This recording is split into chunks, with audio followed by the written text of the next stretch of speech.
जनसुलभ पुस्तकालय के संस्थापक भाई अर्पण कुमार जी, यहाँ बैठे मेरे समानशील व्यसनी मित्रों,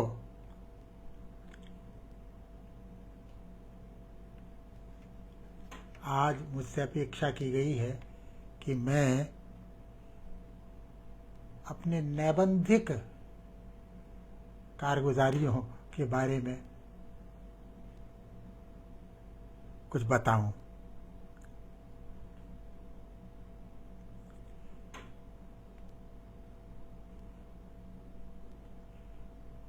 एक कविता मुझे याद आ रही है अपनी।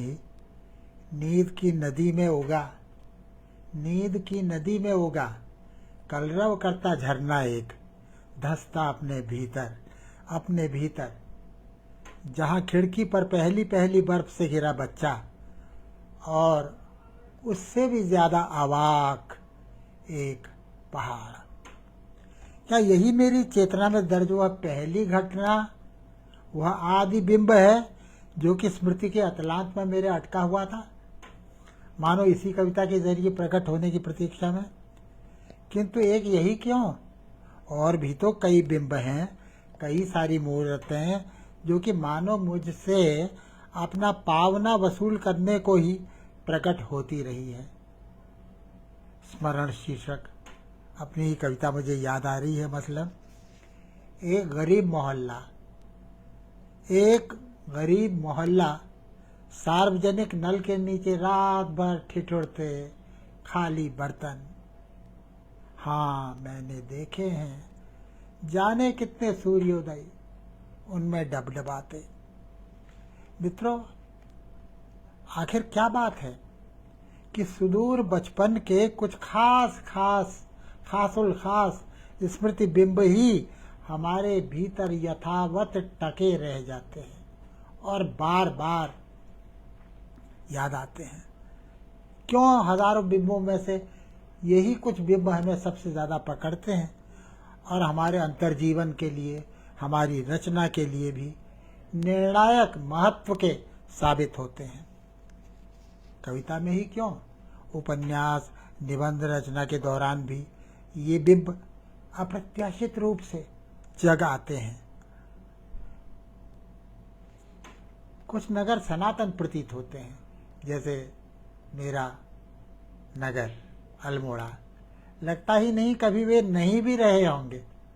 विशुद्ध आंचलिक से लेकर व्यापक राष्ट्रीय भावबोध तक और उससे भी आगे हमारी भावनाओं, संवेदनाओं के समूचे वर्णपट को प्रभावित करने वाला परिवेश कदाचित मेरे उस घर और उस नगर का ही प्रसाद है। मित्रों, जब मैं ये कह रहा हूँ तो मन में वह अनुभूति भी उतनी ही स्पष्ट है कि मेरे उस घर में, मेरे उस नगर में ऐसा कुछ भी नहीं था जो कि इस महादेश भारतवर्ष के हजारों कस्बों और लाखों घरों में न हो। मेरी अधिकतर जिज्ञासाओं और जीवन व्यापी चिंताओं, सरोकारों के संस्कार बीज उसी पहाड़ी कस्बाई मिट्टी में पड़े होंगे, जिसने कि मुझे न केवल मानव चरित्र की चोटियों और गह्वरों की पहचान कराई, बल्कि विराट प्रकृति और भारतीय पारंपरिक संस्कृति के भी जीवंत सौंदर्य और जटिल समस्याओं का भी भरपूर अनुभव कराया। मित्रों, कुमाऊनी आदमी देवताओं के प्रजातंत्र में मानो जन्मना दीक्षित होता है। देवताओं के प्रजातंत्र में इतने दुख, दारिद्र्य, कलह, कोलाहल के बीचों बीच इतनी उत्सवी जिंदा दिली और विनोद वृत्ति का अद्भुत मेल जो मैंने अपने नगर में, पास पड़ोस में, लड़कपन में ही देखा और पचाया, मुझे लगता है जीवन की मेरी बुनियादी अनुभूति, बुनियादी संवेदना के निर्माण में सबसे गहरा, सबसे बड़ा योग उसी का है। पहाड़ी होली और रामलीला का मेरी भाव दीक्षा में गहरा गुणात्मक योगदान रहा।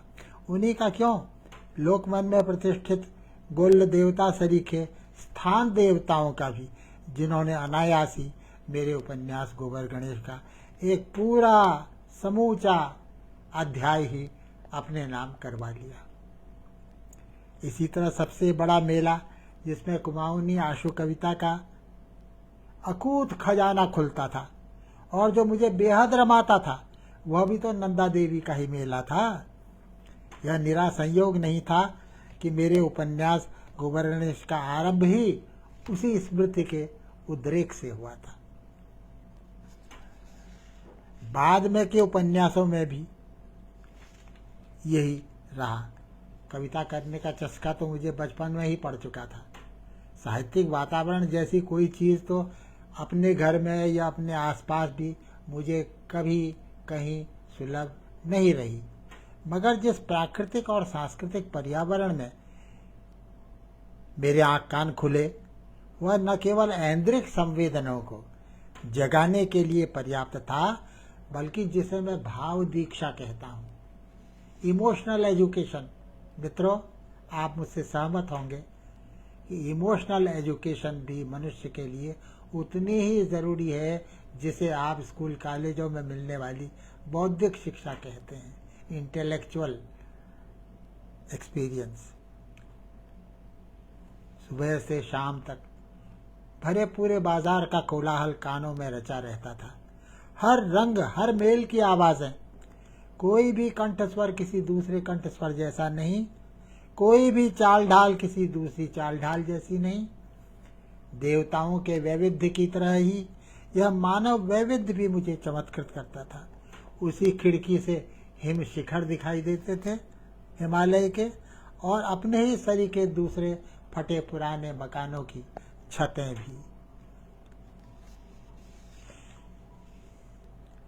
कविता लिखने की मनस्थिति मित्रों एक विचित्र विरोधाभासी मनस्थिति होती है, क्योंकि मेरी शुरुआत ही वहीं से हुई और अभी तक वो बरकरार है। इसलिए मैं कविता के जिक्र से शुरू कर रहा हूँ, हालांकि बोलना मुझे निबंध पर है।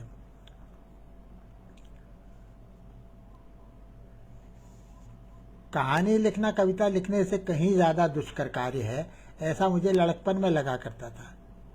प्रसिद्ध अंग्रेज कवि अलेक्जेंडर पोप की जो गर्वोक्ति है कि मैंने तो तुतलाना भी पद्य में ही सीखा, आई लिस्प्ड इन नंबर्स फॉर द नंबर्स केम। तो ये बात मुझे स्वभावोक्ति लगती है, कोई कोटेशन नहीं लगता। पद्य रचने की आनंदमयी उत्तेजना मुझ पर बहुत जल्दी ठेठ बचपन में ही हावी हो गई थी, मगर अपनी पहली कहानी तबलची मैंने 11वीं में पढ़ता था तब लिखी।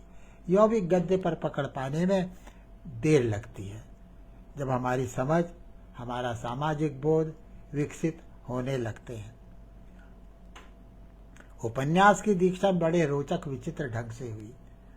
हमारी दुकान में अक्सर लोग रद्दी बेच जाते थे।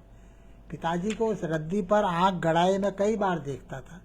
कागज फाड़ते हुए उसमें सामान लपेटने की बजाय उसे जेब के हवाले करते हुए भी। बड़ा रहस्यमय लगता था मुझे, ऐसा क्यों करते हैं वो। लेकिन काफी बाद में मेरी समझ में आया, जब उनके द्वारा छांट करके अलग रख दी गई एक किताब मेरे हाथ लगी। क्या किताब थी मित्रों? डॉन क्विक्सोट नामक विश्वविख्यात उपन्यास का किंज्योति नामक, डॉन क्विक्सोट हिंदी में आते आते किंज्योति हो गया, वह संक्षिप्त हिंदी अनुवाद था। मूल उपन्यास तो होगा 900 पेज का, लेकिन ये जो हिंदी अनुवाद था मुश्किल से 250-300 पेज का रहा होगा। इस तरह देशी विदेशी का फर्क ही मिटा देने वाला विशुद्ध सेक्युलर कथा रस मेरे भीतर भीदा। उस क्षण का रोमांच मुझे ज्यों का त्यों आज भी याद है, जब टॉल्स्टॉय का रेजरेक्शन भी अपने हिंदी पुनर्जन्म में इसी तरह मेरे हाथ लग गया। महान साहित्य मित्रों इसी तरह रद्दी के भाव और रद्दी के भेष में ही मुझसे पहले पहल मिला, बिना मुझे यह जताए कि वह महान साहित्य है। ऐसे ही वह शाम भी मेरी स्मृति में आज भी शिलालेख की तरह खुदी हुई है, जब पिताजी अचानक मेरी कोठरी में दाखिल हुए। शाम का वक्त था। जिन्हें क्या हुआ, दुकान से उठकर सीधे चले आए। वो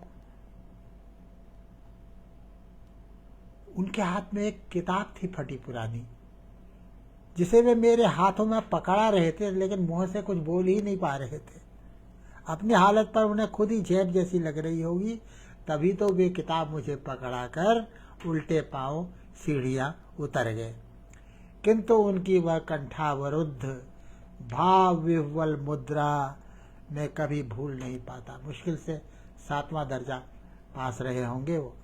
वह किताब थी प्रेमचंद का उपन्यास रंगभूमि, जिसे पढ़ के उनकी ये हालत हो गई थी। मित्रों, साहित्य क्या चीज है, उसकी क्या ताकत है, साहित्य उस शक्ति का प्रत्यक्ष पाठ था मेरे जीवन में। वह पहले मेरे लिए जो दुनिया का कोई विश्वविद्यालय मुझे नहीं दे सकता था। तो कहानी उपन्यास लिखने की प्रेरणा मुझे अपने इस बाजारू परिवेश की जीवंतता से, मानव चरित्रों के प्रति घनघोर कुतूहल और आकर्षण के चलते मिली होगी। यानी यह जो मनुष्य नामक प्राणी है ना, करुण, हास्यास्पद, अपनी क्षुद्रता, अपनी विशालता दोनों में अपूर्वानुमेय। मित्रों, यही कालांतर में मेरी औपन्यासिक जिज्ञासा का भी सहारा बना। जहाँ तक कहानी की बात है, एक दीर्घ अंतराल के बाद जब फिर से मैं कहानी में लौटा, तो मैंने पाया कि मैं अपने भीतर चलते वाले मोनोलॉग को, एकालाप को ही कहानी का रूप दे रहा हूँ। मित्रों, मुझे आपको यह बताने की जरूरत नहीं है कि कोई भी साहित्य की विधा दूसरी विधा का विकल्प नहीं है। हर विधा की अपनी शख्सियत होती है, अपनी जरूरत होती है। कहीं न कहीं हमारे मन में जीवनानुभूति के अनेक विभाग होते हैं, जो अपनी स्वतंत्र, इकलौती, विशेष अभिव्यक्ति चाहते हैं। जो बात मैंने निबंधों में कही है, वह मैं कविता में नहीं कह सकता था। वह एक अलग जरूरत में से आती है, अलग चुनौती में से आते हैं। मैंने अपना जो पहला निबंध आत्मनिबंध कहता हूँ, मैं ललित निबंध नहीं कहता, शुरू से ही आत्मनिबंध कहता था, अंग्रेजी पर्सनल एस्से की तर्ज पर, और होता वो अपनी प्रकृति में, अपने मूल में आत्मनिबंध ही है। मित्रों, मैंने अपना पहला आत्मनिबंध चौथी प्याली की बहक सन 1961 में लिखा था। मेरे मित्र रमेश बख्शी को, प्रसिद्ध कहानीकार, जो मेरे कॉलेज फेलो थे, वो हिंदी भाग में थे, मैं अंग्रेजी भाग में था। मेरे निबंध उन्हें बहुत रुचते थे। जब वो ज्ञानोदय के संपादक होकर चले गए, तो उनकी फरमाइश होती थी। कितने सारे निबंध उन्होंने मेरे ज्ञानोदय में छापे। मेरा आलोचन और चिंतन भी इसी आंतरिक प्रेरणा और जरूरत से प्रेरित हुआ। मैं अपने को लेट स्टार्टर कहता हूँ। देर में शुरुआत हुई मेरे लेखकत्व की शुरुआत जो भी और लोगों की तुलना में बहुत देर में हुई।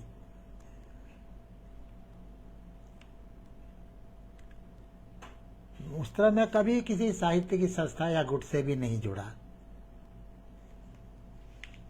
हाँ, इतना जरूर है कि वहाँ इलाहाबाद में समाजवादी साहित्यकार ज्यादा घनिष्ठ संपर्क मेरा रहा, क्योंकि मेरे गुरु विजय देव नारायण शाही, जो कि हम लोगों को, मैं तो बीएससी कर रहा था, तो हम लोगों को जनरल इंग्लिश पढ़ाने के लिए वो विजयानगरम हॉल से साइकिल में चलाते हुए आते थे।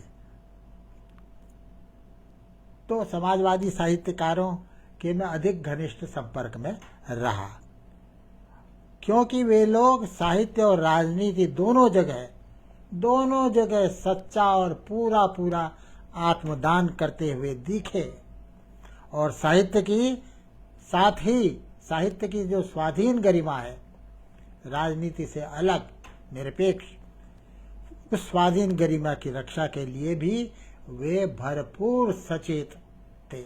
मैं अपना सौभाग्य समझता हूँ कि मैं ऐसे लोगों के संपर्क में आया।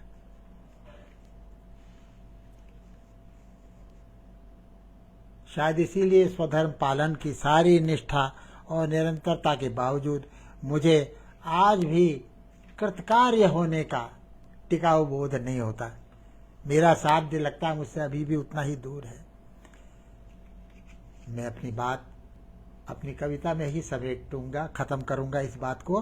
कितनी बार चढ़ा जाने कितने चाकों पर, कितनी बार चढ़ा जाने कितने चाकों पर, कहाँ कहाँ नित नई नई मिट्टियां पेल कर फेर कर, जाने कितने रंग पक चुके मुझे घेर कर, कितनी बार बना बिगड़ा कितने हाथों पर, तरह तरह की आँच और भट्टी में गलकर, परख चुका हर सांचे को मैं उसमें ढल कर। है कोई पात्रता बची बढ़ते जाने से, खाली हो कर फिर भरते जाने से, आखिर कब तक खेलूं खुद से छुपन छुपाई, आखिर कब तक खेलूं खुद से छुपन छुपाई, कैसी किसकी आत्मकथा सब सुनी सुनाई, बाहर कुछ भी नहीं, बाहर कुछ भी नहीं, सभी इस घट में घटता, नया नहीं कुछ इस जग में अब मुझको लगता, देख चुका मैं सारे त्राता और विधाता, नाच तनी रस्सी का भी अब नहीं सुहाता, अब तो बस रह गया एक सांचों का सांचा, पता नहीं वह भी सच है या केवल ढांचा। मित्रों, अब मैं आपको कायदे का आत्मनिबंध जिसे मैं कहता हूँ, ललित निबंध नहीं, आत्मनिबंध, वो सुना रहा हूँ। आड़ू का पेड़। आज अचानक पता चला मैं आदमी नहीं पेड़ हूँ, और पेड़ भी कैसा, जो सर्द हवाओं से घिरा है, बाहर से सूखा और भीतर से हरा है। ये एक जिस गर्ल्स कॉलेज में मैं पढ़ाता था, मेरी विद्यार्थी छात्राओं ने मुझे भेंट किया एक दिन मेरे जन्मदिन पर, लिख करके पढ़ करके मैं बड़े सोच में पड़ गया। कन्या महाविद्यालय में मैं अकेला ही एक पुरुष प्राध्यापक होता तो भी एक बात थी, दर्जन से कम क्या होंगे पुरुष प्राध्यापक। फिर मुझी को इस खिताब के लिए क्यों छाटा गया? घर को लौटते हुए रास्ते भर मैं इस खिताब से ही घिरा रहा। इसका क्या अर्थ है? मेरे व्यक्तित्व का यह कैसा मूल्यांकन किया मेरी लड़कियों ने? मुझे ही क्यों छाटा गया? मेरे व्यक्तित्व का यह कैसा मूल्यांकन है? मित्रों, महीनों में मार्गशीर्ष, स्थावरों में हिमालय, नदियों में गंगा और पेड़ों में आड़ू का पेड़। भगवान ने नहीं गिनाए तो क्या हुआ, मैं गिनाता हूं। हाँ, मैं पेड़ों में आड़ू का पेड़ हूं। दुनिया में एक से एक सुंदर पेड़ हैं। आप भी हंस रहे होंगे कब वक्त इनको यही एक आड़ू का पेड़ ही सूझा। एक से एक सुंदर पेड़ है दुनिया में। हाँ, मैं पेड़ों में आड़ू का पेड़ हूं। दुनिया में एक से एक सुंदर पेड़ है। खुद मेरे पहाड़ में चीड़ है, देवदारू है, बरगद है, नीम है, क्या क्या नहीं है। भगवान ने भी शायद पीपल को ही सबसे ज्यादा पसंद किया है। अगर पेड़ों में चुनना हो तो आड़ू के पेड़ को चुनने वाला खपती ही कहलाएगा। तो क्या मैं खपती हूं? यदि कोई मुझसे पूछे आड़ू का पेड़ कैसा होता है, उसका वानस्पतिक वर्णन तो करो, तो मैं शायद ही कुछ बता पाऊं। मेरी बॉटनी बहुत कमजोर है। बहुत संभव है आड़ू का पेड़ देखे भी मुझे करीब 25-30 साल गुजर गए होंगे। मैं रेगिस्तान में नहीं रहता, महानगर में भी नहीं। जिस बस्ती में रहता हूँ उसमें आदमियों से कहीं ज्यादा मेरी पेड़ों से पहचान है। आप किसी भी पेड़ का नाम पूछ लीजिए, आंखें बंद करके हर पेड़ का रूप, रंग, चेहरा, मोहरा सब बता दूंगा। मगर आड़ू, वह तो यहाँ होता ही नहीं। वह तो मेरे पहाड़ में होता है, और वहां भी ऐसा नहीं कि चट से दिखाई दे जाए। मैं पहाड़ में भी नगर का और नगर में भी बाजारू परिवेश का। आड़ू का पेड़ क्या मेरी तरह बाजारू है जो कि कहीं भी दिख जाए? पता नहीं वह वहाँ कैसे था, क्यों था वह आड़ू का पेड़। मेरे बचपन में सबसे ज्यादा जगह घेरता है वह आड़ू का पेड़। आसपास और दूर दूर तक मकान ही मकान, छतें ही छतें। सामने कोई मील भर की उड़ान के पार आसमान में सीधा खड़ा विशालकाय पर्वत और उसके पूरे शरीर पर रचा हुआ जंगल, हजारों लाखों पेड़। पर वह तो जंगल ही था और उतनी दूर से वह न तो आंखों में लहरा सकता था और न कानों में सरसरा सकता था। मूर्त होकर भी अमूर्त ही जैसा था वो पेड़। मगर वहां हमारी बस्ती में जहां जंगल के तो क्या पेड़ के भी होने की कोई संभावना नहीं थी, हमारे छोटे से आंगन के ठीक सामने सकरी गली के पार एक जरा ऊंची सी जगह में वह आड़ू का पेड़ डेरा डाले पड़ा था। किसने उसे वहां रोपा होगा? सुबह सुबह आंगन में आते ही सबसे पहले उसी के दर्शन होते। गली के बीचों बीच गली जहां मुड़ती थी, उस मोड़ के बहाने ही मानो एक तिकोना कोना हथियाकर उस पर दीवार उठाकर किसी ने मिट्टी डाली होगी, उसका आधार बनाया होगा। कितनी जरा सी थी वो जमीन। बचपन की छोटी से छोटी चीज भी लेकिन कल्पना में कितनी बड़ी दिखती है। वह मकान तो अब रहा नहीं। तिमंजिला हो मकान था वो, जिसकी हर कोठरी मेरे भीतर तिगुनी नहीं तो कम से कम दुगुनी तो जरूर दिखाई देती है। उतनी सी जमीन में सिवाय एक छोटे से आड़ू के पेड़ के और उग ही क्या सकता था। मगर गजब की किसानी थी हमारी नानी में। यह चमत्कार उसी के बूते था, उसी के बूते का था कि उस छोटे से त्रिभुज में वह भुट्टे, ककड़ी, कद्दू, लौकी जाने क्या क्या उगा डालती थी। बेचारा आड़ू का पेड़ यह सब झेलता था। एक खासे लता मंडप को गले से लगाए, उन पर अपनी बाहें फैलाए, वह उन्हें भी फलने फूलने देता।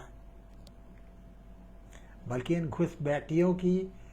घुसपैठियों की वंश बेल को लहाते देख करके वो मानो उन्हीं का हौसला बढ़ाने को खुद भी फलने फूलने लगता। उसके खुद के फल तो तब तक कभी के विदा ले चुके होते, बरसात से पहले ही। बस पत्ते ही पत्ते रहते, गहरे हरे गछिन पत्ते, और वे भी बस कुछ ही दिनों के मेहमान। दिवाली गुजरते न गुजरते वे पत्ते भी उसे छोड़ जाते। रह जाता केवल एक नंगा काला ठूंठ। यूं पेड़ खासा जवान था। जवानी बड़ी नियामत है। अंग्रेज कवि कॉलरिज की एक बड़ी मार्मिक कविता है मित्रों, जिसमें एक जगह वह कहता है, जिन दिनों में जवान था उम्मीद मुझ पर चारों ओर से बेल की तरह लिपटी रहती थी, और उस बेल पर उगने वाले फल और फूल भी मुझे बेल के नहीं खुद अपने ही ऊपर फलते दिखाई देते थे। मैं ऐसा महसूस कर जैसे मेरे ऊपर फले हैं वो। यह कवि अनाथ था। उसके सहपाठी चार्ल्स लैम्ब ने अपनी एक अविस्मरणीय रचना में उसकी बाल मूर्ति का आवाहन किया है, स्तवन किया है। उसे प्रेरणा दीप्त चैरिटी बॉय कहा है। हमारे तुलसीदास की तरह अंग्रेजी के इस महान कवि का बचपन भी घोर गरीबी में तक भीख पर पला था। पर जवानी तो जवानी है, इस पर कवि होना, और कवि भी ऐसा जो एक पूरी शताब्दी के बंजर को फोड़ करके उसे गंगा यमुना का मैदान बना दे। जहां पहले रेत थी वहां लहलहाती फसलें खड़ी कर दे। ऐसा था यह कवि, जिसे जवानी के बस कुछ ही बरसों की मोहलत मिली थी अपनी कविता का जादू दिखाने के लिए।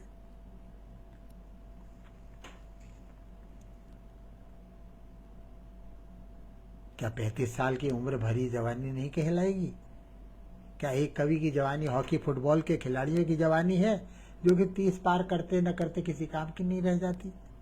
क्या हमारे ही यहाँ मसलन निराला की कविता ने 40 और 50 बरस हो जाने के बाद भी उम्र के हर दशक में नए नए कल्ले हर बार नहीं फोड़े थे?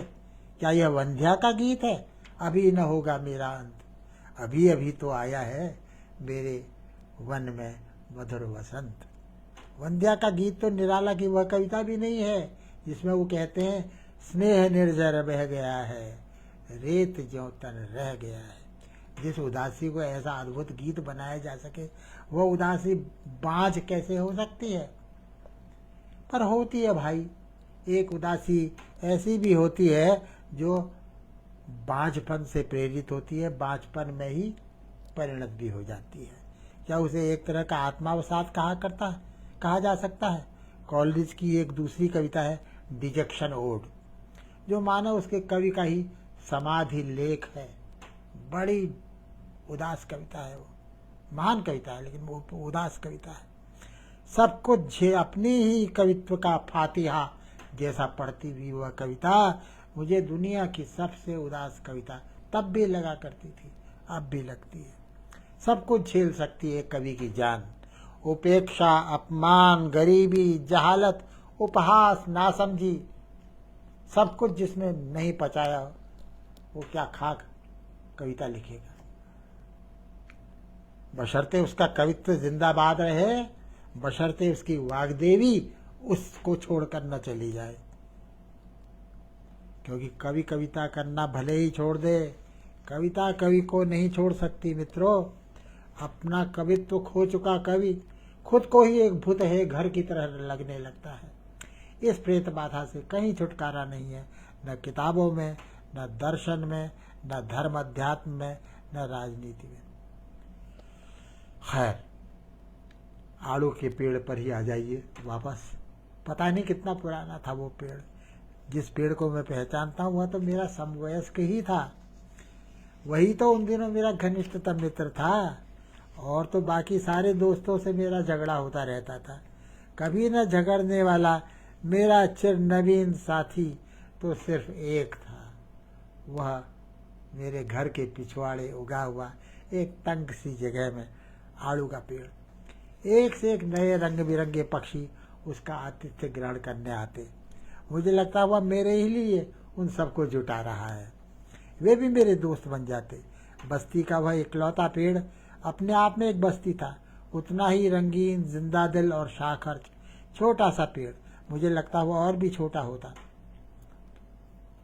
पूरब की धूप जो सुबह सुबह एक बाढ़ की तरह उमड़ करके पूरी बस्ती पर छा जाती, उस पेड़ को नहीं छूती। क्यों? वो मकान आड़े आ जाता। शायद उसी से बदला लेने को उसने अपने हाथ ऊंचे कर दिए थे। जब मैं 11 बजे स्कूल से लौटता तब तक उसके बढ़े हुए हाथ अपना करिश्मा दिखा देते।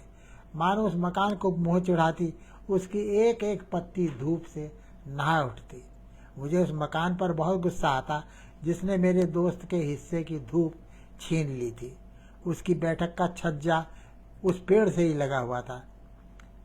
मेरी समझ में नहीं आता वो छज्जा मेरा क्यों नहीं है, जहां से मैं हाथ बढ़ाकर अपने मित्र को छू सकता। मेरे पिताजी एक दिन मुझे कल्प वृक्ष दिखाने ले गए। सुना आपने, नाम तो सुना ही होगा कल्प वृक्ष, लेकिन देखा भी है। मैंने देखा है। शहर से कोई 2 मील की दूरी पर क्या सैल गांव था, वहां झरने के पास छोटा सा वृक्ष था। वो मैं गया तो बड़े उत्साह से था कि कल्प वृक्ष दिखाने ले जा रहे हैं मुझे। पर वहां जो देखने में आया उससे मेरी तबीयत बुझ गई, निराशा हुई मुझे। चित्रणों से भरा हुआ एक सूखा सा बेडौल कंकाल, जिसे पेड़ कहना ही मुश्किल था। पिताजी ने मुझे बताया इसकी बाकायदा पूजा होती है। लोग वहां जाते हैं और अपनी मन्नतों के रंगीन चिथड़े उस पर बांध के आ जाते हैं। पास में एक जीर्ण शीर्ण शिवालय भी था। मुझे लगा पिताजी कह रहे हैं तो कल्पवृक्ष तो होगा ही, पर ये होगा कहीं न कहीं, लेकिन ये तो नहीं हो सकता। तब सहसा मेरे भीतर कौंध गया कि कल्पवृक्ष को तो मैं कब से जानता हूँ और वह तो मेरे आंगन के पास है। मैंने खुशी से चीखते हुए कहा, बाबूजी यह कल्पवृक्ष नहीं है, कल्पवृक्ष तो वह आड़ू का पेड़ है जो मेरे ननिहाल में लगा हुआ है। बाबूजी मुस्कुरा कर रह गए। मेरे रहस्य में उनका बिल्कुल भी साझा नहीं है। यह मुझे तत्काल लगा और मुझे हैरानी हुई, इसलिए कि हमारे अपने घर में तो कोई पेड़ पौधे नहीं थे, मगर पिता को अपने काम के सिलसिले में हर हफ्ते बस्ती के बाहर जंगल गांव जाना पड़ता और कभी कभार वे मुझे भी अपने साथ ले जाते। पेड़ों के बारे में वे मुझसे इस तरह बातचीत करते जैसे कि मुझे भी उन्हीं के बराबर जानकारी हो। पतझड़ का मौसम मुझे सबसे उदास मौसम लगता। दिवाली के कुछ ही दिन बाद मैं देखता कि मेरे दोस्त को कुछ हो रहा है। वो अपने में ही डूबा दिखता और मुझसे बोलना बंद कर देता। हवा के हर झोंके को वह अपने कुछ पत्ते दे देता। मुझे हवा पर बहुत गुस्सा आता, जो उसे नंगा कर देने पर उतारू जान पड़ती थी। धीरे धीरे मैंने उसकी व्याख्या ढूंढ निकाली। पेड़ तपस्या करने जा रहा है। मेरा आड़ू का पेड़ तपस्या करने जा रहा है। तपस्या से उसका कायाकल्प होगा। कल्प वृक्ष यदि अपना ही कायाकल्प नहीं करेगा तो औरों को क्या देगा। जब उसे नया चोला धारण करना ही है तो पुराना छूटेगा। इसीलिए पतझड़। तो पूरे 1 महीने वह पत्ते गिराता रहता। मुझे उसका वह दिगंबर रूप पता नहीं क्यों याद नहीं आती। आड़ू फलों में मेरा सबसे प्रिय फल था और आज भी है। यह बात दूसरी है कि अब वह मेरे लिए दुर्लभ है। आड़ू के पेड़ का स्मरण और आवाहन मेरे लिए उसकी सफलता का नहीं, उसकी सपुष्पता का, सपत्रता का ही अनुभव बना हुआ है। याद है दिवाली के उल्लासपूर्ण उत्सव के बाद मुझे उन दिनों उस छुटपन में भी बड़ी अजीब उदासी घेर लिया करती थी। उसका संबंध इस आसन्न पतझड़ से था। गिरती सांस के झुटपुटे में आंगन में अकेला खड़ा मैं अपने प्यारे पेड़ दोस्त को टकटकी बांध कर देखता रहता था। मैं उसके पास गया, उसकी डाल से लिपट गया, बोला, तुम्हारी तपस्या मेरे दोस्त दधीची की तपस्या नहीं है, पार्वती की तपस्या है। आड़ू का पेड़ खुश हो गया। खुशी से झूमते हुए उसने मुझ पर फूलों की वर्षा कर दी। सफेद फूल होते थे। उस बात को बरसों बीत गए। मैंने बरसों से उसे नहीं देखा था। पिछले वर्ष मैं जब अपने शहर गया अल्मोड़ा तो सबसे पहले उसी को भेंटने के लिए गया। वहाँ उस मकान की जगह एक दूसरा ही मकान खड़ा था और उस मकान के पिछवाड़े वहाँ मेरा पेड़ वहाँ कहीं नहीं था। गली भी चौड़ी हो गई थी, वह मोड़ भी मोड़ जैसा नहीं रह गया था। गली में खेलते बच्चों को पता भी नहीं होगा कि जहाँ वे खेल रहे हैं वहाँ एक छोटा सा तिकोना बाग हुआ करता था कि उस बाग के बीचों बीच एक जादू का पेड़ था, एक कल्प वृक्ष था जो बसंत का अग्रदूत था, जो पतझड़ का भी अग्रदूत था, जो उन्हीं के जैसे एक बच्चे के लिए, हाँ इसी गली के बच्चे के लिए संसार का पहला आश्चर्य था।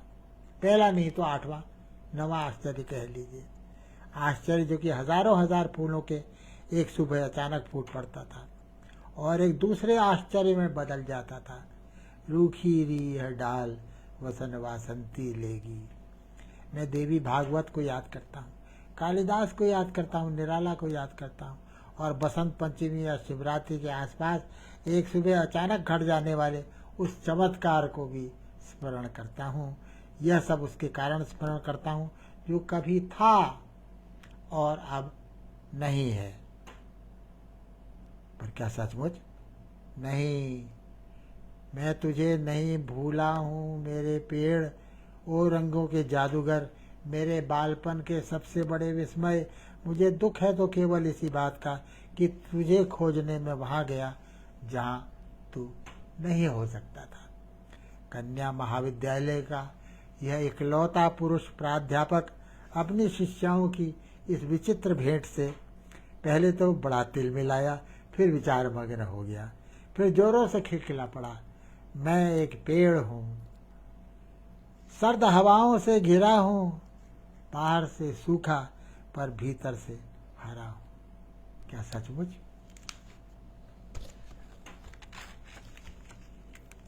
ये तो हुआ मेरा पहला निबंध जो मैंने आपको सुनाया। अब एक दूसरा निबंध भी लगे हाथ, आपको परोस दूं, आशा है ये भी कुछ तो आपको स्वादिष्ट लगेगा आड़ू की तरह। हालांकि ये आड़ू पर निबंध नहीं है, इस निबंध का शीर्षक है खूंटे की तलाश में।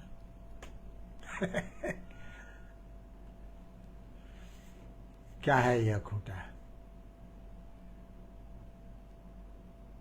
कैसी है यह तलाश, खूंटे की तलाश।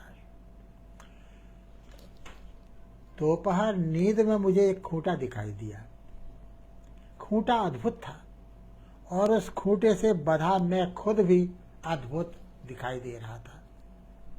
भले ही मेरे हाथ मेरे पैरों की सीध में थे, अरे जरा पानी दे दो रे,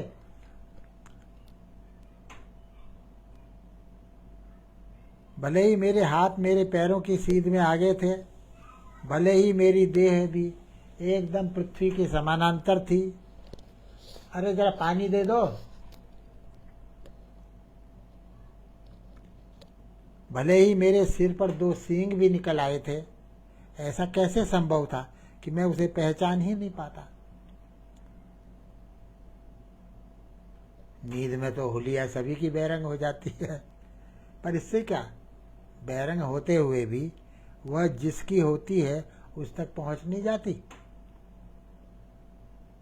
खूंटे से बंधा हुआ मैं जो कुछ चल रहा था उसका स्वाद भी थोड़ी थोड़ी देर में रह रह कर बदलता जा रहा था। मैं आगे बढ़ता और मेरे बढ़ने के साथ साथ वह खूंटा भी आगे को सरक आता। सरकने वाला खूंटा, क्या अजीब बात है, मगर वहां उस वक्त मुझे इसमें अजीब कुछ भी नहीं लग रहा था और मेरे गले में पड़ी हुई रस्सी तो उस खूंटे से भी ज्यादा अजीब थी। आप कहेंगे पशु को अपने गले में पड़ी रस्सी कैसे दिख सकती है? अरे क्यों नहीं दिख सकती? जहां मैं चर रहा था सिर्फ वहीं थोड़ी था, वह अलग भी तो खड़ा था अपने को चरते हुए देखता हुआ। स्वप्न में क्या क्या नहीं हो जाता। मैं ही अगर 1 की बजाय 2 हो गया तो इसमें ऐसी अचरज की बात क्या है। नींद से निकलने के बाद भी कुछ क्षणों तक अधमूदी आंखों में वह खूंटा झलक मारता रहा। नरसिंह मेहता का वह पद भी जाने क्यों मेरे कानों में गूंजता रहा। जागी ने जो तो जगत दिसे नहीं, ऊँघ माँ अटपटा भोग भासे। मैं नरसिंह के अर्थ में तो नहीं, अपने ही निहायत दुनियावी अर्थ में जगा था। जगत भी जो दिख रहा था वह मेरा रोजमर्रा का जाना पहचाना जगत था, पर थोड़ी ऊँघ जरूर मिली होगी मेरे उस जागने में, इसलिए मस्त था। ऐसे अटपटे भोग तो सचमुच ऊँघ में ही भास सकते हैं। हाँ, अब याद आया, अरे जरा पानी दे दो रे। हाँ, अब याद आया, मैं उस वक्त क्या चल रहा था। मैं ओस चल रहा था। जी हाँ, सचमुच। और वह ओस कितनी स्वादिष्ट थी। वह रस्सी, वह बंधन भी कितना मुलायम, कितना सुखद था कि बस कुछ न पूछिए। शायद ऐसे ही किसी स्वप्न के भोग के बाद रविन्द्रनाथ ठाकुर ने वह लिखा होगा। वही असंख्य बंधन माझे लोभिबो मुक्तिर स्वाद। मैं असंख्य बंधनों के बीच में ही मुक्ति का स्वाद पाना चाहता हूं, मगर जागने पर तो मेरे लिए फिर वही बासी जगत था, फिर वही गंदी कोठरी, फिर वही अस्त व्यस्तता और वही कर्कश कोलाहल। जब अनुभूति विदा ले जाती है तो चिंतन भर बचा रहता है। तो मैं तेजी से अनुभूति से चिंतन में लुढ़क चला।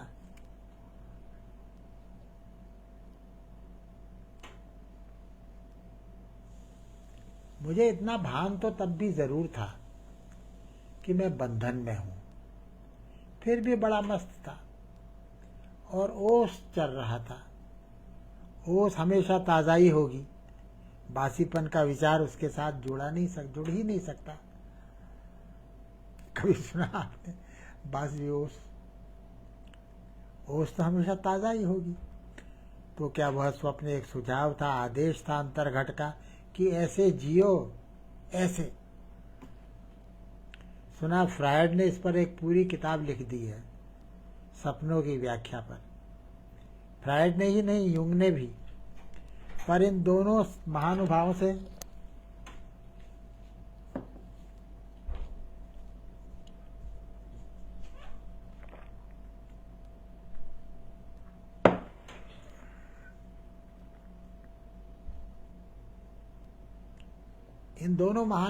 मेरा ज्यादा मेलजोल नहीं है।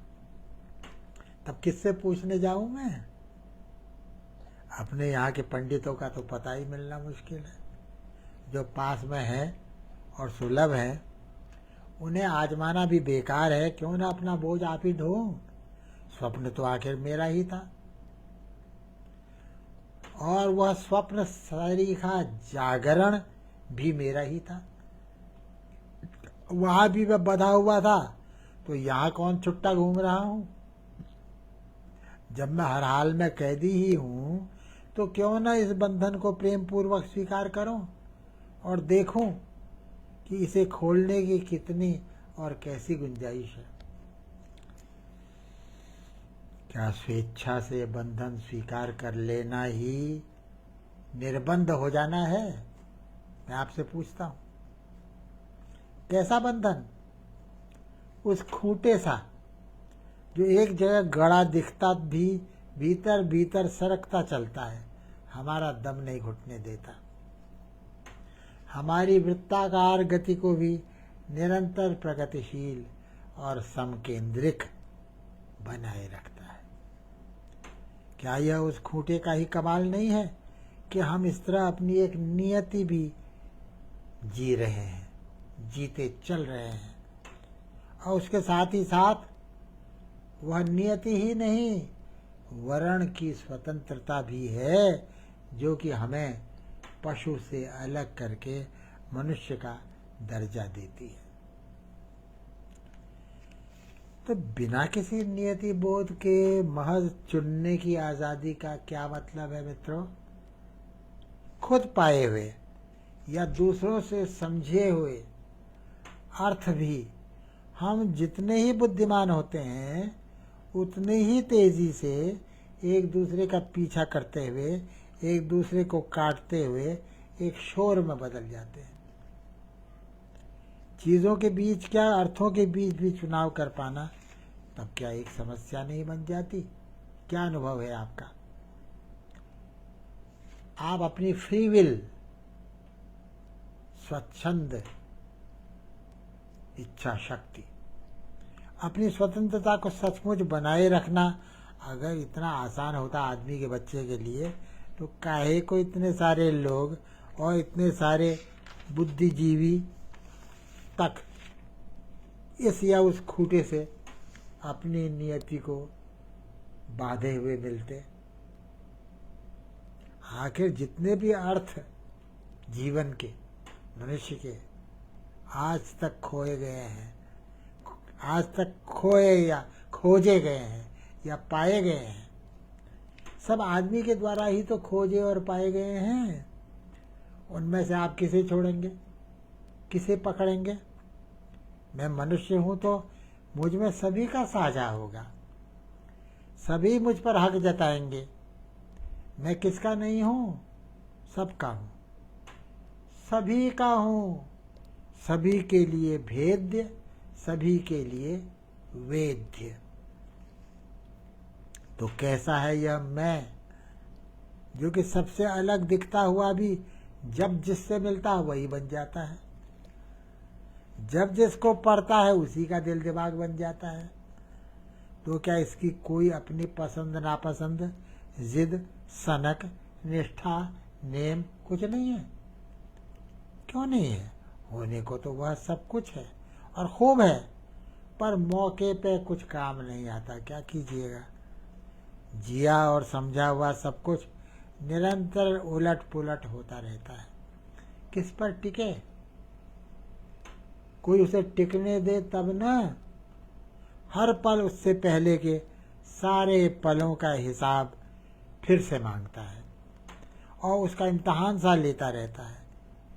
अगर इस मैं नाम के सर्वनाम का कोई मानचित्र होता, कोई हिसाब उसका फिर से मांगता और उनका इम्तहान लेता रहता है, इस मैं का कोई मानचित्र होता तो मैं उसे अपने कब्र में टांग लेता। पर वैसा कहाँ है। यह तो ऋतु चक्र भी नहीं है, यह तो एक अजीबोगरीब शहर का अजीबोगरीब मौसम है। एक दैनिक भूकंप हमारे जाने पहचाने भूगोल को भी गड़बड़ाता रहता है। मेरी क्या बिसात कि मैं इस भानुमती के कुनबे को घड़ी भर के लिए भी सहेज सकूं अपने भीतर।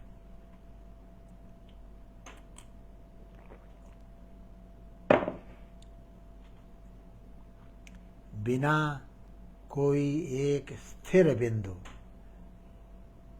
पाए या माने, बिना एक भी स्थिर बिंदु पाए या माने बिना कोई नक्शा भी तो नहीं बनता, कोई गणित भी तो नहीं लगता। तब फिर दिशा ज्ञान हो कैसे? जीवन की जटिल समस्या है बड़ी जटा सी कैसी, उड़ती है धूल हृदय में किसकी विभूति है ऐसी। याद आया किसकी पंक्ति है? उड़ती है धूल हृदय में किसकी विभूति है ऐसी।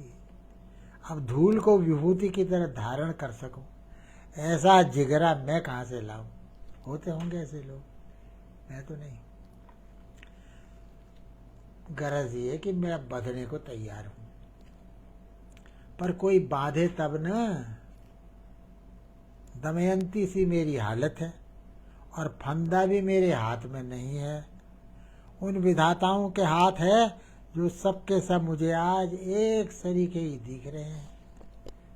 सभी तो यहाँ नल बने बैठे हैं मुझे दमयंती की तरह उड़ा ले जाने को। मैं किसके साथ अपनी नियति को बांध दूं? कस्मै देवाय हविषा विधेमो, मैं ही तो यहाँ हवि हूँ, अपने को कहाँ झोंक दूं?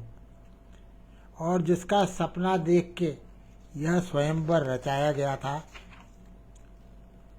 सुना वह नील भी तो नंबर एक, नल भी तो एक नंबर एक का जुआड़ी है। कहीं वो मुझी को बेच कर खा गया तो, या अपना सब कुछ चौपट देख करके मारे गिलानी के मुझे बीच रास्ते में छोड़ करके चलता बना तो। इन धर्मात्माओं का क्या भरोसा? युधिष्ठिर क्या कम धर्मात्मा थे? द्रौपदी ने ही किसका क्या बिगाड़ा था? और द्रौपदी के लिए तो चलो फिर भी एक शरण थी। किसकी? कौरवार्णव मग्नाम माम उद्धरस्व जनार्दन। जनार्दन की शरण तो सुलभ थी द्रौपदी को। मेरा यहाँ कौन जनार्दन बैठा है जो मुझे इन कौरवों के समुद्र में धंसते देख करके मुझे बचाने, मुझे उबारने के लिए दौड़ा दौड़ा आएगा। जनता जनार्दन तो खुद ही डूबे हुए आजकल। तो मैं बधना चाहता हूं, तो मैं बधना चाहता हूं, पर कोई बांधे तब न। बंधने की बड़ी तलब लगी हुई है पर कोई बांधने वाला नहीं है।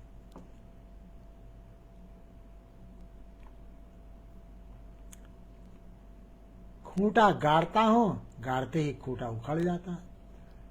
मैं नहीं उखाड़ता, अपने आप उखड़ जाता है खूंटा, जरा सा जोर लगाते ही। आप कहेंगे अरे तो यार जोर क्यों लगा रहे हो?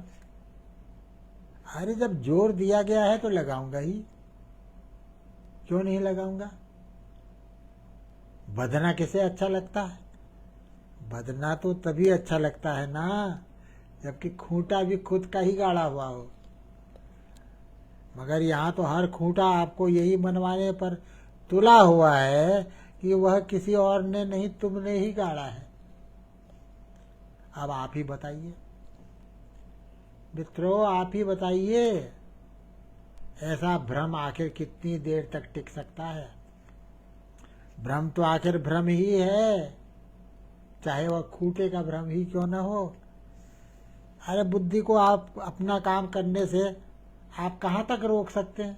कहाँ तक रोकिएगा आप बुद्धि को, बुद्धि का काम करने से?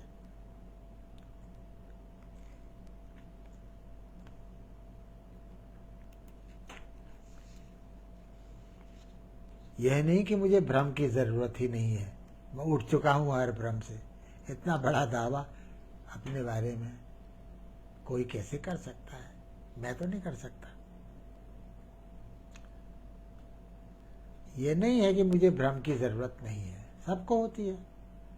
भ्रम के भरोसे ही दुनिया चल रही है। तो मुझे भ्रम की जरूरत ही नहीं है ऐसा तो मैं नहीं कह सकता। बिना भ्रम के तो भ्रमण भी कैसे होगा? गतिशीलता कैसे आएगी? पर खूंटा जिसका होगा, रस्सी भी तो उसी की होती है। मैं कोई कोल्हू का बैल तो हूं नहीं, मेरी आंखों में भी कोई पट्टी तो बधी है नहीं। फिर जानते बूझते अपनी आत्मा का अर्क निकालने का ठेका मैं किसी को भी कैसे दे दूं? क्यों दे दूं? नहीं, मैं अपने को गाय मानने को तैयार हूं। गाय, गाय जिसे महात्मा गांधी ने मनुष्य से नीचे की सारी गूंगी दुनिया कहा था, और इसीलिए जिसकी रक्षा स्वयं महात्मा गांधी की दृष्टि में न केवल ईश्वर की बनाई समस्त मूक सृष्टि की रक्षा थी, बल्कि इसी बहाने मनुष्य को सारी समूची चेतन सृष्टि के साथ आत्मीयता अनुभव करने का प्रयत्न भी वही था। मैं सोच रहा हूं कि मुझे गांधी जी की यह बात अचानक क्यों याद आ गई। ओ, इसे लेकर मैं इतना भावुक क्यों हो रहा हूं, अब समझ में आया मेरे। मैं सपने में गाय ही तो बना था, जो सपना मैंने देखा था दोपहर की नींद में। उस सपने में मैं आदमी नहीं, एक गाय था। ताज्जुब है मुझे यह बात इतनी देर में क्यों याद आई होगी। कहते हैं आदमी वास्तव में जो होता है सपने में ठीक उसका उल्टा होता है।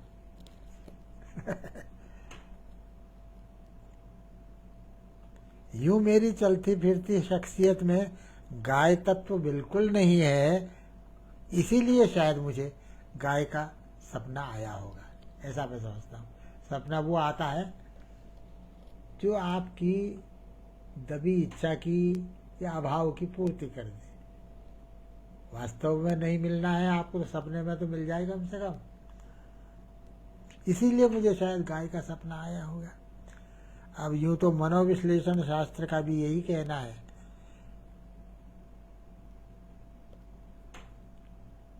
साइको एनालिसिस नाम का जो आधुनिक शास्त्र है वो क्या कहता है?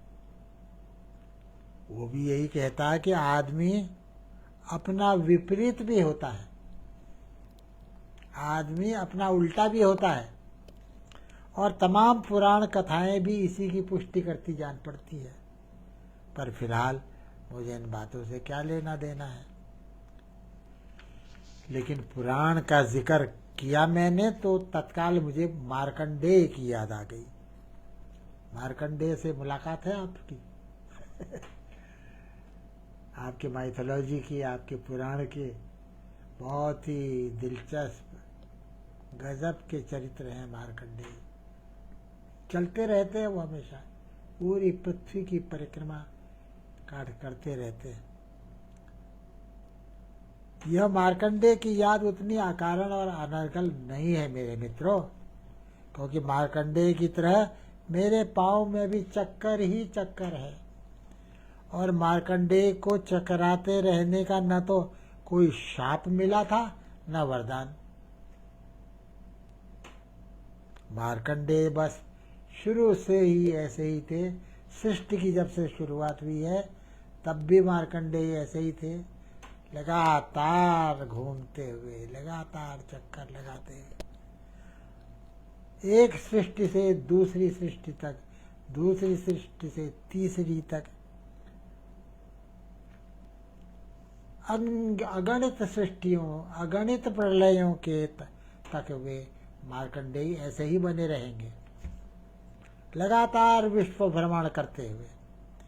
प्रलय समुद्र पर चलते हुए भी जब कभी कभार वे आदतन या शरारतन स्वयं नारायण की सांस के सहारे सीधे नारायण के पेट में पहुंच जाते हैं। नारायण ने सांस ली कि अच्छे खासे चलते फिरते मार्कंडेय सांस के रास्ते भीतर जाकर उनके पेट में पहुंच जाते हैं। भगवान उनको अपने भीतर ले लेते हैं। प्रलय समुद्र पर चलते हुए भी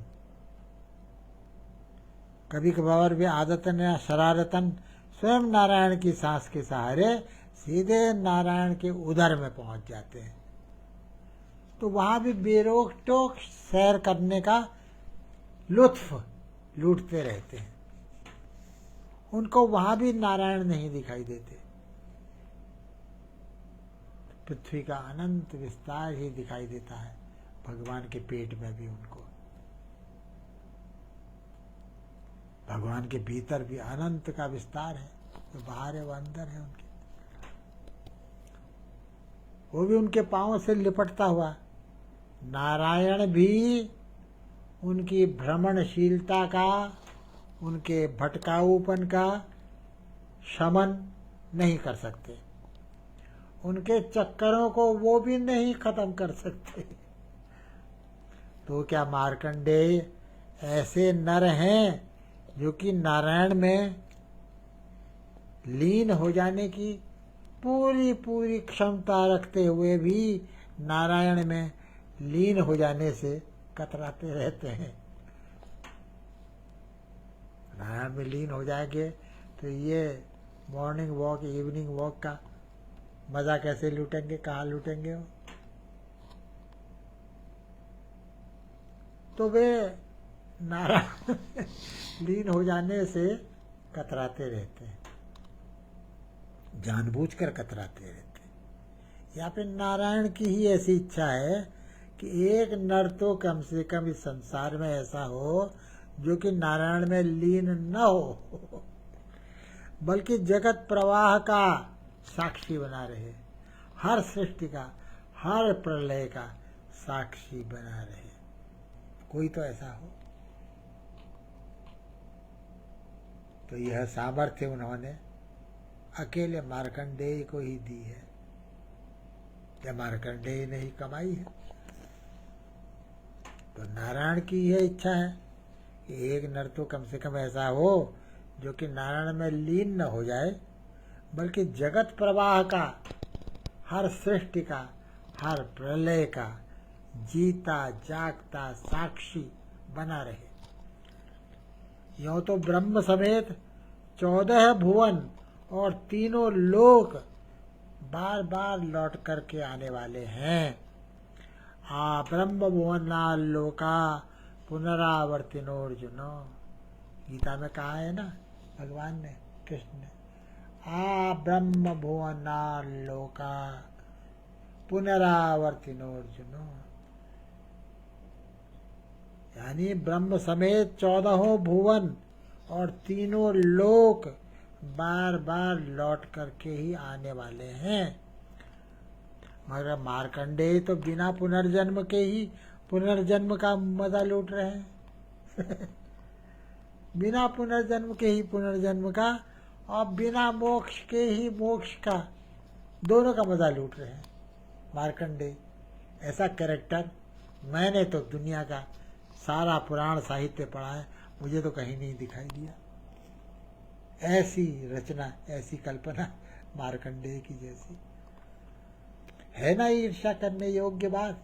आपको नहीं हो रही है मार्कंडेय से ईर्ष्या? खैर, मार्कंडेय की तो चलो मान लिया हमने, उनकी बात ही निराली है। हर कोई मार्कंडेय नहीं हो सकता, हर कोई का कोई नहीं हो सकता। मार्कंडेय के सिवा मार्कंडेय कोई नहीं हो सकता। लेकिन मुझ जैसे निहायत ही मामूली आदमी को भी लगता है कि ब्रह्म जितना बड़ा भ्रम चाहिए तभी हमको चैन पड़ेगा। भ्रम भी हमको ब्रह्म जितना बड़ा चाहिए। यानी मुझे किसी दूसरे का रचा हुआ भ्रम नहीं चाहिए। किसी दूसरे का रचा हुआ भ्रम मेरे किसी काम का नहीं। उससे बढ़कर भी मैं न बंधन का मजा न स्वतंत्रता का मजा। मुझे अपना भ्रम अपने को ही बांध करके छुट्टा चरते रहने का भ्रम खुद रचना होगा, तभी मेरा काम चलेगा। अब चूंकि वह मेरा रचा हुआ भ्रम होगा, इसलिए भ्रम जैसा भी नहीं लगेगा। आदमी भ्रम में जीता है, खुद अपना भ्रम रचता है, तो क्या कभी ठीक हो सकता है? वो इलाज है उसका भ्रम का? नहीं, क्योंकि वो भ्रम उसी का रचा हुआ है। अपने को धोखा देने की जितनी बड़ी सामर्थ्य मनुष्य में है, उतनी क्या दुनिया में किसी जानवर की हो सकती है? नहीं हो सकती। तो सच्चाई तो मित्रों ये है कि हम जिसे सच कहते हैं और मान भी लेते हैं, वह भी अंततोगत्वा देखने चलें तो किसी न किसी के द्वारा रचा हुआ भ्रम ही होता है। रचा हुआ भ्रम यानी सच, जिसे हम मान कर जीते हैं। तो कुल मिलाकर बात यही है कि मुझे अपना खूंटा खुद गाड़ना पड़ेगा। तो कुल मिलाकर के बात यही है, इतनी ही है कि मुझे अपना खूंटा खुद गाड़ना पड़ेगा। यानी पहले तो एक खूंटा खोजूं मैं एक खूंटा खोजूं, और खूंटे का आविष्कार हुआ नहीं कि मैं बंधने के लिए स्वतंत्र हो जाऊंगा। खूंटे का आविष्कार करूंगा तो मैं बंधने के लिए स्वतंत्र हो जाऊंगा।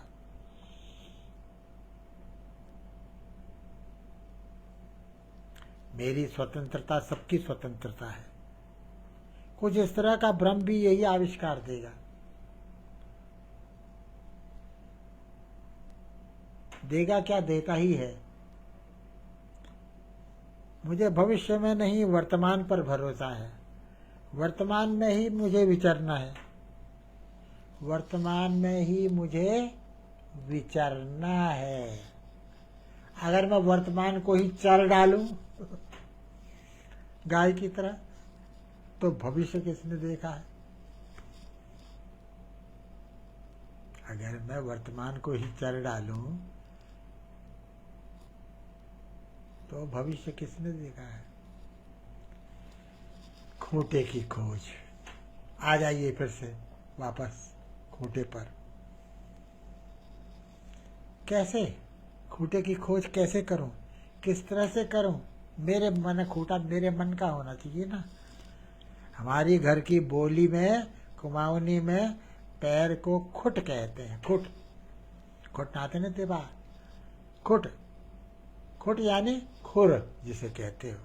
क्या भाषा जितनी घरेलू होती है, उसमें आदमी की दुनिया और पशुओं की दुनिया के बीच उतनी ही नजदीकी भी आ जाती है।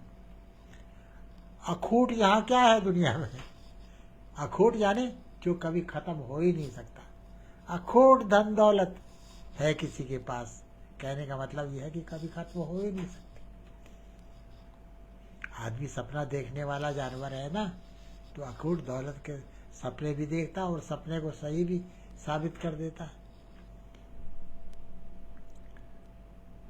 तो भाषा जितनी घरेलू होती है, उसमें क्या आदमी की दुनिया और पशुओं की दुनिया के बीच उतनी ही नजदीकी आ जाती है। अखूट यहाँ क्या है? द्रौपदी का अक्षय पात्र याद है ना आपको? सभी को पता है, वरदान मिला था द्रौपदी को। वह पात्र कभी खत्म ही नहीं होता था, उसमें रखी हुई चीज। द्रौपदी का अक्षय पात्र, मार्कंडेय की उम्र, लेकिन हमारी आपकी सामान्य दुनिया में क्या ये बातें संभव हैं? यहाँ तो हर भंडार खुट जाने के लिए ही होता है, चाहे वह कोयले का भंडार हो या पेट्रोलियम का। पर एक भंडार ऐसा है मित्रों कि वो सचमुच अखूट प्रतीत होता है, अक्षय। वो क्या है? वो है भाषा। अब यूं तो आप कहेंगे कि भावों का भंडार भी तो अखूट हो सकता है, पर कहाँ होता है अखूट भावों का भंडार? बचपन की भाव संपदा जवानी तक कहाँ टिकती है, बिला जाती है। वो जवानी की भाव ऊर्जा वो भी कहाँ टिकाऊ रह पाती है? वो भी खत्म हो जाती है। कैसे खत्म हो जाती है? आप उस महाकवि से पूछिए जाकर के, जो इसी का रोना रो गया है अपनी कविता में। Oh, who could have foretold that the heart grows cold? Oh, who could have foretold that the heart grows cold? तब किसने यह कल्पना भी कर की थी कि कभी यह जीता जागता हृदय भी ठंडा हो सकता है, पथरा जा सकता है। आखिर भावों में भी उतार चढ़ाव, तेजी मंदी आती रहती है कि नहीं? भाव तो बदलते रहते हैं, चीजों के भाव बाजार में। अभी देखते देखते आसमान छू लेते हैं।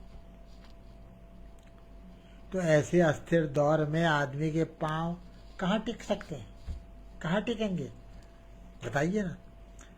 आप कहेंगे भाई भाव को टिकाऊ बनाओ, तभी तो भाव रंग लाएगा। मगर भाव जहाँ टिकता है तो बस वहीं टिका रह जाता। ऐसा भाव भी तो बंधनी है, जो किसी किसी को रास नहीं भी आ सकता। जैसे मुझे नहीं आता ऐसा भाव रास। भावों के भीतर और भावों के आर पार बेरोक भ्रमण चलना चाहिए। नहीं तो एक भाव से बध करके तो आप भावुक भी नहीं रह जाएंगे। खूंटा तो चाहिए, खूंटा तो जरूर चाहिए, मगर ऐसा खूंटा जो कि न पाँव को बांधे न हाथ को बांधे, जो हाथ और पांव दोनों को एक लय युक्त गति से भले ही बांधे।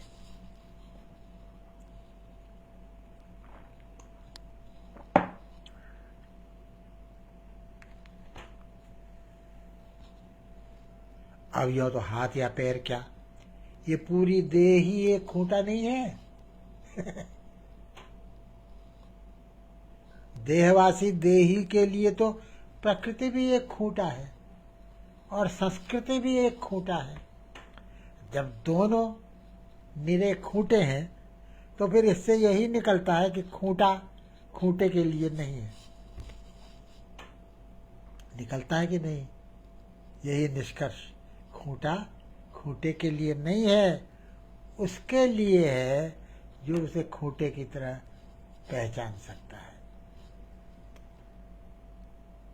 खूंटे की तरह पहचानेगा जो उसे, मथानी की तरह घुमाएगा और अपने भाव सागर के साथ साथ इस भव सागर को भी मथ लाएगा। इति निबंध पुराण। मित्रों, बहुत बहुत धन्यवाद आपका कि आपने मेरे 2 निबंध सुने। मैं कृतज्ञ हूँ आपका कि आपने इतनी देर तक मेरा साथ दिया। मैं भाई अर्पण कुमार जी का भी कृतज्ञ हूँ कि उन्होंने यह अवसर अपना निबंध सुनाने का, भाई कहानी तो सभी सुनाते हैं लेकिन निबंध सुनाने के लिए किसी को कहना, ये तो एक आफत मोल लेना है ना। नहीं, जब सबको कहानी सुनने का शौक होता है। आए थे कहानी सुनने, आए थे हरिभजन को, होटल लगे का पास पता चला कि निबंध का पाठ हो रहा है। तो ये खतरा है ना इसमें, लेकिन ये खतरा जानबूझ करके आमंत्रित किया अर्पण कुमार ने तो मेरा ख्याल है वे पछता नहीं रहे होंगे या नहीं पछताएंगे। ठीक है, निबंध भी चलेगा, कहानी ही नहीं, निबंध भी अपने में एक विधा है, अपने में रमाने वाली।